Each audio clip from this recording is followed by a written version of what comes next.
আমরা যে পর্যায়টাতে এসেছি আজকে মহান স্বাধীনতা ও জাতীয় দিবস উপলক্ষে ঢাকা জেলা প্রশাসনের উদ্যোগে বাংলাদেশ শিল্পকলা একাডেমিতে এক আলোচনা সভার আয়োজন করা হয়েছে।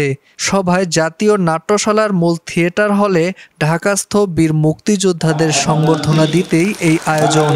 উক্ত অনুষ্ঠানে প্রধান অতিথির আসন অলংকৃত করেন গণপ্রজাতন্ত্রী বাংলাদেশ সরকারের স্বরাষ্ট্রমন্ত্রী আসাদুজ্জামান খান কামাল। এছাড়া বিশেষ অতিথি হিসেবে ছিলেন ঢাকা বিভাগীয় কমিশনার সাবিরুল ইসলাম, বাংলাদেশ পুলিশের ডিআইজি জনাব সৈয়দ নুরুল ইসলাম।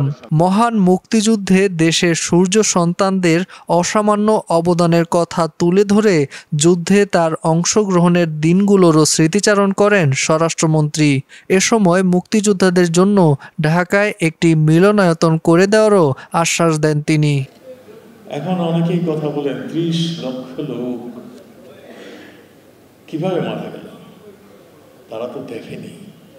আরে আপনি যশোরের চোখনগরে যান, চোখনগরে ২২,০০০ লোক একদিনে গুলি করে হত্যা করেছিল ৩,০০০। ২২,০০০ লোকের সলিল সমাধি হয়েছিল চোখনগরে।